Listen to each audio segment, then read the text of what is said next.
plato escápula, ese hueso plano, en el cual predomina la longitud y el ancho sobre el grosor. Tiene una cara anterior que constituye la fosa subescapular, una cara posterior en la cual tenemos la espina, tenemos el acromio. Esta espina divide esta cara en dos partes, una fosa supraespinosa y una fosa infraespinosa. Tiene tres bordes, un borde interno que es para el músculo elevador de la escápula, ángulo interno, un ángulo externo que es para la cabeza del húmero. Este húmero, que ya lo tenemos aquí, viene así articulado, así, viene articulado. Y el ángulo inferior que prácticamente no toca ningún tipo de inserción de ninguna naturaleza, aunque está rugoso y se presume que puede en algún momento, no en todos, pero en algunas personas, estar una parte de las fibras del dorsal ancho estar insertadas ahí. Ya. Ahora, tenemos el acromio, que es la continuación de la espina, la apófisis coracoidea y la cortadura coracoidea, y el borde medial o vertebral, el borde lateral o axilar, nada más. Eso es lo más relevante del escápula. De los huesos planos también tenemos, está descrito los huesos de la cabeza, del cráneo. Pero resulta que si hablamos de cráneo, ¿de qué huesos hablamos? Hablamos del parietal y el temporal. Ya dijimos que el temporal no es un hueso plano, solamente lo que es la parte de la escama. Y la mayor proporción del hueso es irregular, porque tiene proyecciones en diagonal y tiene también proyecciones en otras direcciones, como la apófisis estiloide hacia abajo y la apófisis cigomática hacia afuera y hacia adelante. Ese de ahí. También el esfenoides es otro hueso irregular, entonces debería de mencionarse en los libros, por ejemplo, los huesos planos como el parietal, el frontal, el occipital. Pero decir los huesos del cráneo en general, que son en número son 6, pero en total son 8. Recuerden que son 2 parietales y 2 temporales. Y son un occipital, un frontal. Un etmoide que no tiene nada de plano. El etmoide no es plano, ya lo vimos en el esquema inclusive. Lo vimos en la imagen esa del Facebook, ya lo vimos también que no es un hueso plano. Entonces debería ser específico en los libros, pero solamente dice hueso plano, ejemplo, los huesos del cráneo. La pelvis, huesos de la pelvis, no, el hueso coxal, solamente el coxal, y habría que ver si el coxal en realidad es un hueso plano. Pero como esta parte de aquí, que es la parte superior llamada ilium, es plana, y el acetábulo, que es donde va conectado el fémur, también tiene aún, digamos que por ejemplo, el acetábulo ahí decimos, lo tocamos así, sí, es plano, ya, entonces decimos todo el hueso es plano. Aunque estas partes de aquí son engrosadas, no serían precisamente planas, pero como la mayor parte del hueso tiene esa estructura plana, se lo considera hueso plano. Ya, no vamos a discutir por ahí. Eso es así. Ahora, los huesos irregulares, ¿qué se llama irregulares? No tienen una forma definida. Y si hablamos de irregulares, sabemos que como no tienen una forma definida, sus dimensiones, ¿cuáles eran las dimensiones? Longitud, ancho y grosor. Longitud, ancho y grosor no coinciden, no guardan similitud, no guardan nada y por tanto son irregulares. Entre esos huesos están descritos los huesos de la cara. De la misma imagen, ahora los huesos de la cara. Pero ahí también tendríamos que ser más específicos y exceptuar de los huesos de la cara, por ejemplo, el vómer. El vómer. Voy a traerles un vómer de dinosaurio. Sino que está un poquito torcido, ¿no? Parece que ya le da.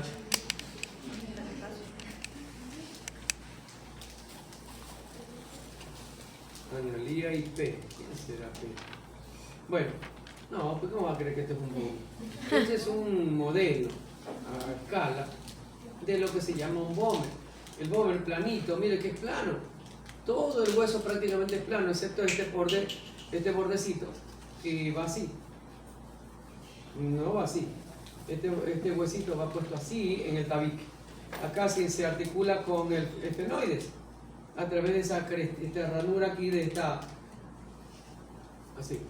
El cuerpo del esfenoides tiene en su cara inferior tiene una cresta, digamos que esta es la cresta, y este hueso tiene esta ranura, este canal, digamos que este acá entra así. Este es un tipo de articulación que lo veremos después en la clasificación de las articulaciones, y la única que hay que se llama escandilesis. ¿Ya? Entonces, este huesito, ¿cómo lo puede usted considerar irregular? Si en el 98% es plano. Porque para formar un tabique tiene que ser plano, planito. No puede ser irregular. Porque la lámina perpendicular del etmoides, que va aquí arribita, viene así, el esfenoide está acá articulado, viene aquí la lámina perpendicular y acá viene el cartílago. O sea, otra vez, esto que está aquí arriba. Entonces, ¿cómo puede ser un tabique formado por estructuras irregulares? Un razonamiento lógico, muy lógico, ni siquiera se necesita anatomía, sino solamente lógica anatómica o sentido común. ¿Se dan cuenta? Eso es el común. Entonces, y también dentro de los huesos de la cara, que todos dicen que todos son irregulares, ¿por qué le ponen a los nasales?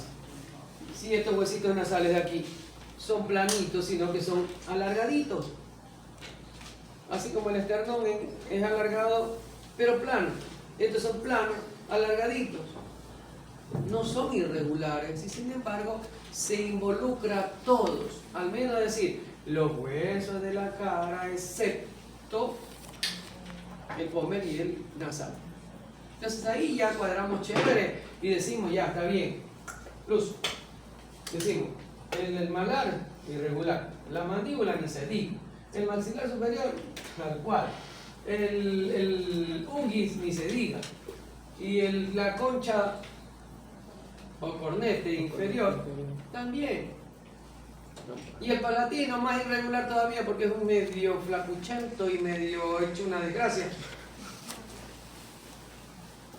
Irregular, pero excepto el pómer y el nasal. Pero no lo dicen los textos y tenemos que repetir que todos los huesos de la cara son irregulares. No es posible.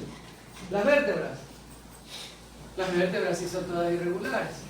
Aunque si lo cortamos aquí, por ejemplo, diríamos que tengo un hueso corto, en el cual predominan ninguna de las dimensiones, porque todas son similares. Pero como la vértebra es un hueso en total, no es solo esta parte, entonces ya tiene proyecciones para arriba, proyecciones para abajo, proyecciones para los lados, proyecciones para atrás y este cuerpo para adelante, porque esto es anterior y eso es posterior. Entonces tiene todas esas proyecciones, lo convierte en un hueso irregular y todas las vértebras son irregulares. ¿Ya?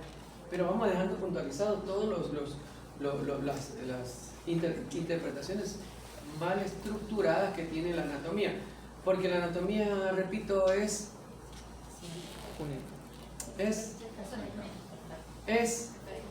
perfecta. La anatomía es perfecta. Si usted cree que no existe perfección, usted es una perfección.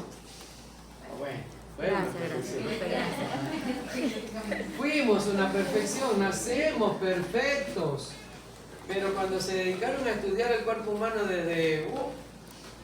entonces viene que no hubo una interpretación y ya escrito, ya lo dejaron ahí y todos tenemos que estar repitiendo como el oro lo que dicen los textos. Que gran parte es bueno, es cierto, pero algunas cositas que hay que regular. Yo trato se me ocurrió el otro día, anteayer, decir, voy a tener que yo sacar mi propio libro y hacer toda la interpretación anatómica como está, pero haciendo esas correcciones. Y viene un estudiante y me dice, doctor, buena noticia. Ya hay alguien que lo dice. Por ejemplo, huesos alargados, no aparece, solamente aparece largo, corto, plano, irregular. Ah, bueno, chévere. Bueno, ahí están los sesamoides. ¿Qué es un sesamoide?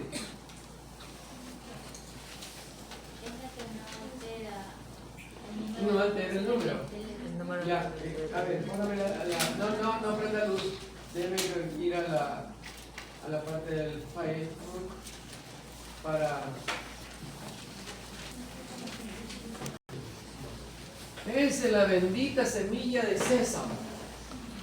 Y dice que se parece a una semilla de sésamo y que su número varía de si está presente o no está presente. Ok, está bien que se comparen esos huesecitos que aparecen en las ciertas articulaciones, son pedacitos de hueso parecido a una semilla de sésamo. Está bien. Y si nos damos cuenta, si tomamos esta semillita que está aquí, a ver, es la que está aquí, aunque está invertida, está así. Si nosotros le hacemos el guess y el lírica aquí, vamos a sacar así.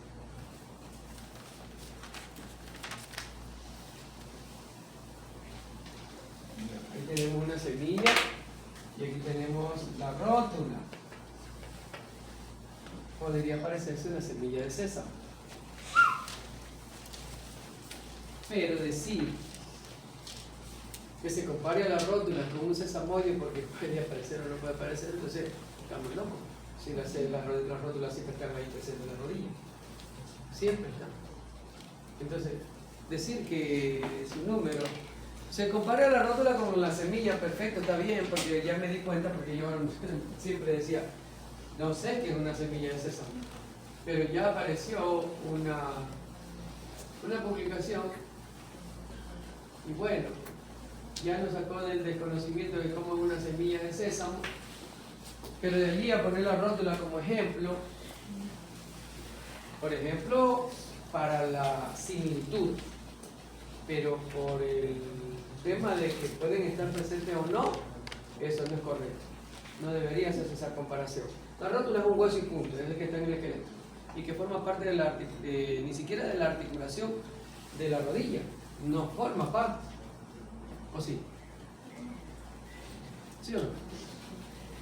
No forma parte, ya se lo voy a demostrar.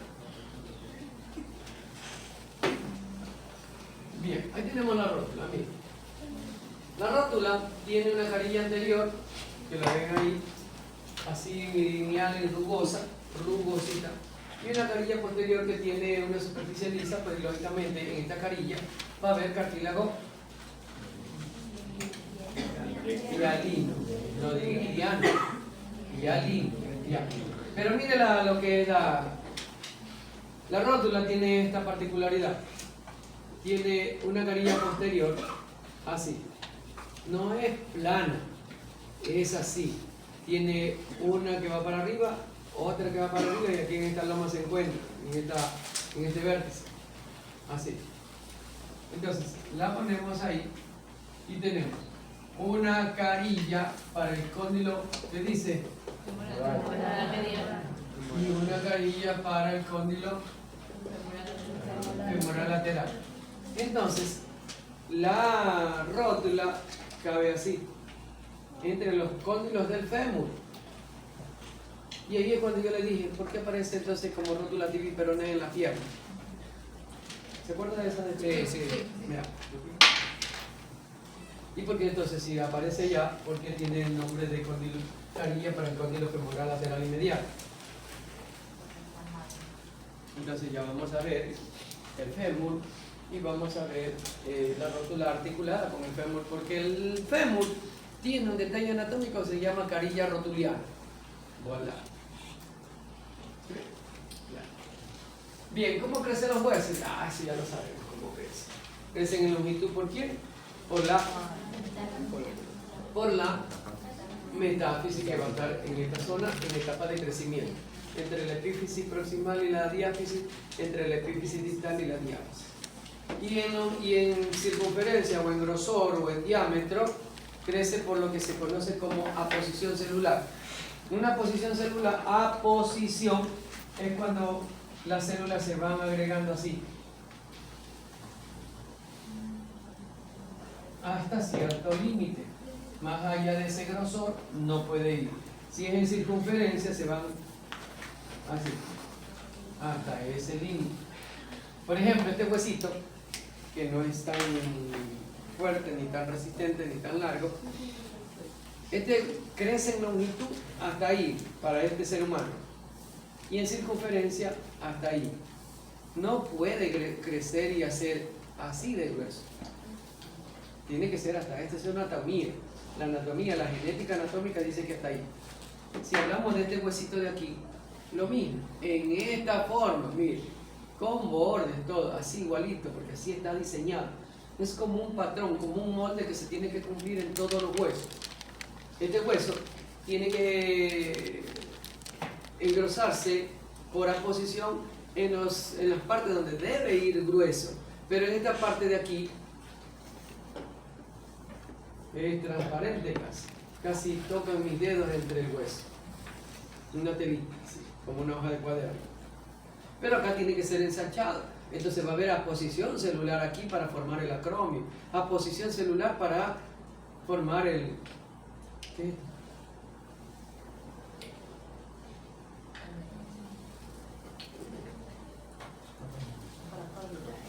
La apófisis coracoide.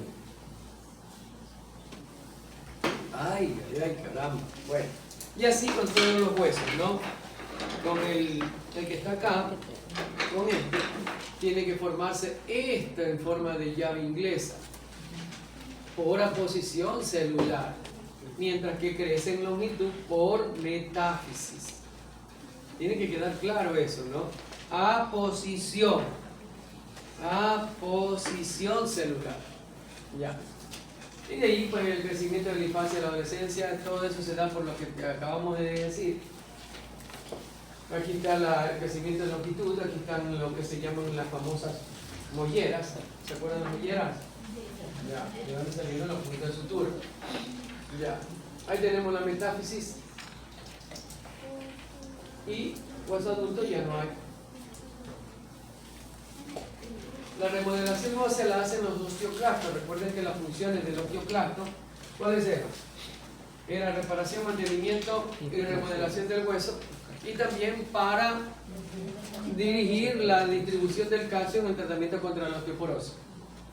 Repartir el calcio, así como un distribuidor de calcio. ¿Por qué? Porque a esa célula, al osteoclasto, es que va dirigida el tratamiento. ¿Ya? Bueno, y las fracturas, pues bueno, ya saben ustedes, ¿hicieron el trabajo? Ya. Las fracturas, pues usted tiene que aprender a ver fracturas en la radiografía, porque de acuerdo a eso, pues eso es lo que se va a aplicar las técnicas de vendaje. ¿Hicieron el trabajo de vendaje? Sí. Ya.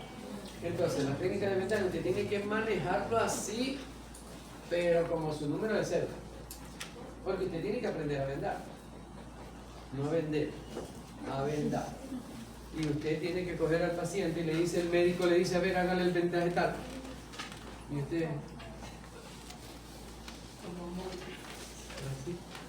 Entonces, pero usted sabe, usted dice, ya doctor, está bien.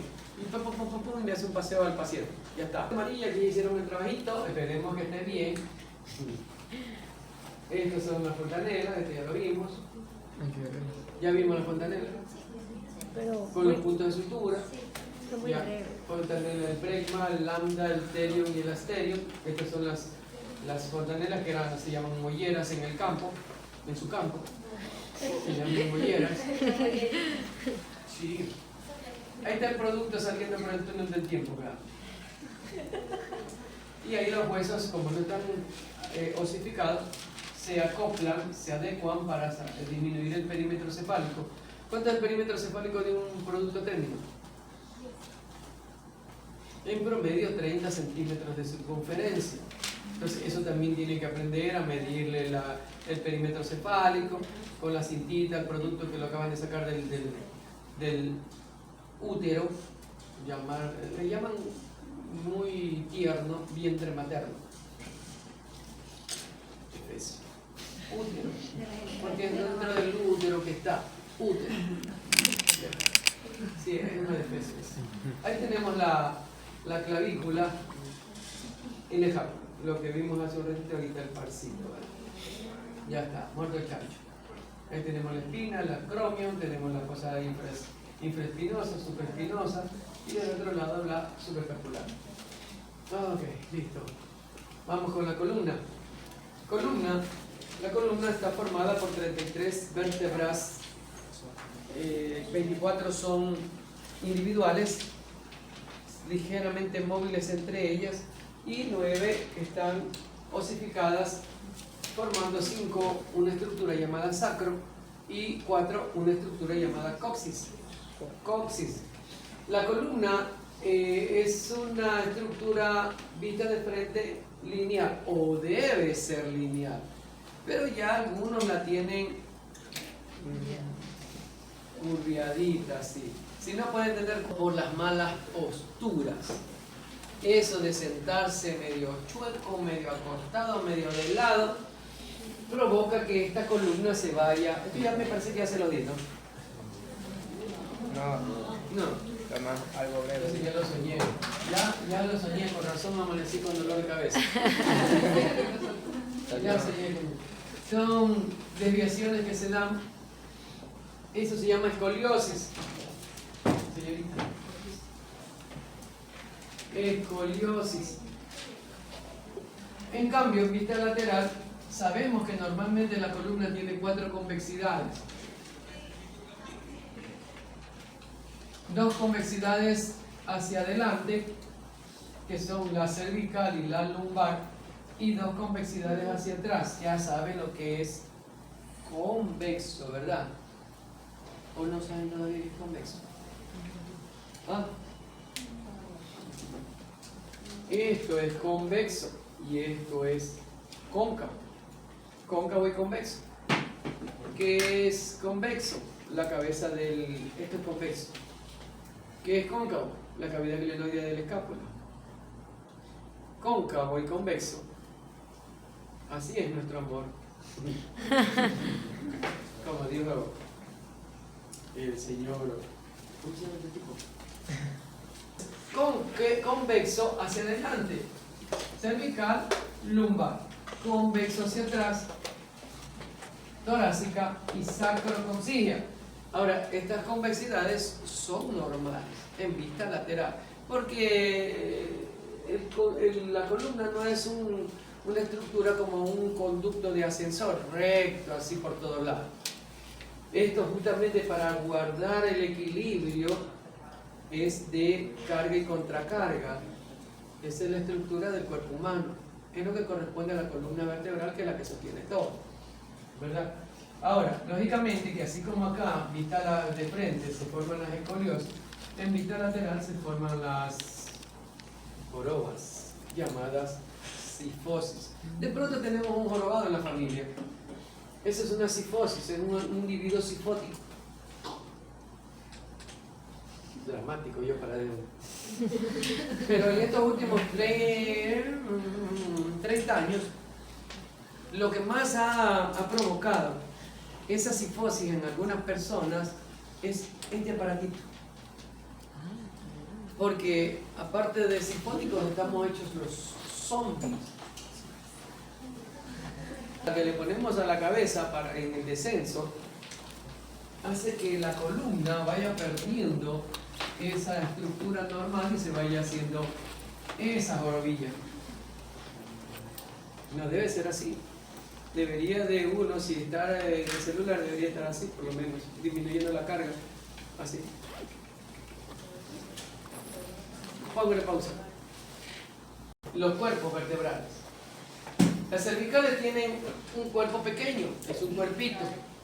Las torácicas, que forman el límite posterior de...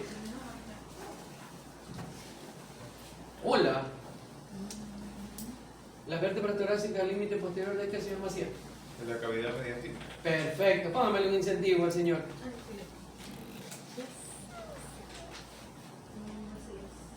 Eso. De la cavidad mediastínica. Estos tienen un cuerpo, cuerpito, cuerpo, y las lumbares tienen un cuerpazo. Que las cervicales quisieran tenerlo. Son envidiosas, pero ya, pues, así es la genética. ¿Por qué la una tiene un cuerpito, la otra un cuerpo y un cuerpazo? Porque a medida que va descendiendo tiene que aumentar su grosor, su altura y su anchura para soportar peso. Peso. ¿Ya? Entonces, ese es el diseño de las vértebras. De allí, las apófisis transversas, las espinosas que van hacia atrás, usted toca una espalda así por todo el plano medio y hacen como las calles de Guayaquil, puro hueco. Así, son las apófisis espinosas. Tócale la espalda a su compañero. Pero, oiga, entre hombres y entre mujeres, por favor. Más o menos así, mire. Aquí está la parte posterior de las brazas. Entonces, si usted toca atrás, se llaman las apófisis espinosas. ¿Por qué las cervicales son así, pequeñas y horizontalizadas? Porque no necesitan ser alargadas y hacia abajo. Las otras, ya en la torácica, como es una convexidad hacia atrás, pues la anatomía es tan perfecta que el diseñador la diseñó que algunas ya se vayan hacia abajo, como esta, y se hagan en punto. Ya cuando van llegando acá por la 9-10, ya comienzan a volverse horizontales, pero se empiezan a cortar, a recortar, para igualarse con las de las lumbares. Ya las de las lumbares son altas, planas y cortas. Y la quinta lumbar ya casi no tiene apófisis espinosa porque ya tiene que adecuarse al sacro, que ya no tiene, sino que tiene una especie de cresta, como se ve aquí. Vamos a verla aquí está. Mire la cresta del sacro. Se ve así. Y los cuerpos vertebrales se fusionan. Se fusionan los cuerpos, se fusionan los discos intervertebrales y las apófisis transversas, pero dejan estos conductos que tienen agujeros sacros anteriores y agujeros sacros posteriores. Entre agujero y agujero está el conducto. No se llama agujero de lado a lado, se llama agujero afuera, agujero adelante, agujero atrás y conducto el que está entre ambos agujeros. Entonces, ¿para qué deja eso? Porque no se fusiona todo. Fácil y sencillo. Para el paso del sistema nervioso. El sistema nervioso, las ramificaciones van tanto por delante como por detrás. Cuando vengamos de receso vamos a ver las ramificaciones del sistema nervioso.